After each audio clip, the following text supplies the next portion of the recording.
Ok, on va mettre les choses au clair sur le dropshipping. Oubliez un peu tout ce qu'on entend partout. L'objectif ici, c'est de fournir une méthode qui fonctionne vraiment pour les années à venir, loin des promesses de fortune rapide. On va plonger directement dans le concret. Ici, il n'y a pas de formule secrète, juste de la logique et des bases solides. Le but, ce n'est pas de trouver une combine, mais de construire un vrai projet. Et tout commence par le bon état d'esprit, celui d'un entrepreneur, pas d'un chercheur de trésors. Bon, avant de voir ce qui marche, il faut déjà balayer ce qui ne marche plus. On va commencer par déconstruire les vieilles idées reçues, celles qui continuent de circuler et qui font échouer la plupart des projets avant même qu'ils ne démarrent. On les a tous entendus, ces phrases. Le dropshipping, c'est fini, le marché est saturé, t'as juste besoin de trouver le produit miracle, c'est de l'argent facile, et puis la meilleure, la marque, le branding, ça sert à rien. On entend ça en boucle, mais tout ça c'est basé sur un modèle qui est complètement périmé. Et voilà, le point crucial, il est là. Le dropshipping en soi n'est pas mort. Ce qui est mort, ce sont les stratégies d'il y a 5 ou 6 ans. Le marché a évolué, comme n'importe quel business. Croire qu'on peut réussir aujourd'hui avec les méthodes d'hier, c'est la première cause d'échec, et de loin. Alors, passons à ce qui marche aujourd'hui, en 2026. L'approche, elle, a complètement changé. Le jeu n'est plus de vendre un produit vite fait, mais de construire quelque chose d'intelligent, une marque, une audience et de la confiance sur le long terme.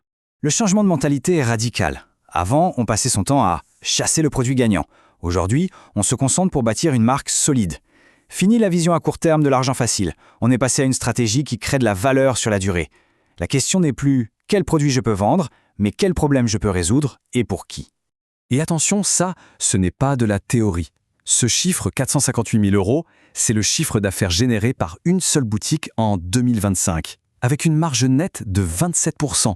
Ça prouve bien que cette nouvelle approche, centrée sur la marque et la qualité, est non seulement possible, mais qu'elle est surtout extrêmement rentable. Bon, alors, concrètement, par où on commence? Tout repose sur 2 piliers, 2 fondations absolument non négociables pour monter un projet qui tienne la route. D'abord, la boutique. Il faut un site pro, clair, qui fonctionne parfaitement sur mobile. Aujourd'hui, avec les outils d'IA, on peut monter ça en quelques minutes, alors qu'avant, ça prenait des semaines. Et ensuite, la structure légale. Créer son entreprise, c'est obligatoire pour vendre en toute légalité. Sauter cette étape, c'est comme construire une maison sans fondation. Une fois que les bases techniques et légales sont posées, on attaque le cœur du réacteur. Trouver le bon produit pour la bonne audience. C'est ce qu'on appelle en anglais le Product Market Fit. Le Product Market Fit, qu'est-ce que c'est? C'est tout simplement quand un produit répond parfaitement à un vrai besoin, à une forte demande. L'idée, c'est de ne pas essayer de créer un besoin de zéro, mais d'aller là où il y en a déjà un.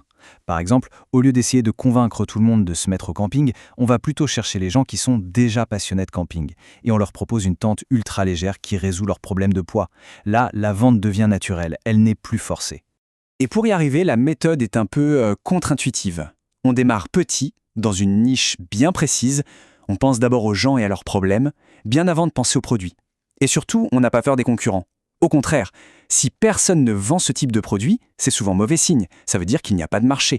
La concurrence, en fait, elle valide qu'il y a une demande. Un bon produit, il coche 4 cases. Premièrement, il résout un vrai problème. Deuxièmement, il a une haute valeur perçue, ce qui permet d'avoir une marge confortable, disons de vendre au moins 3 ou 4 fois le prix d'achat.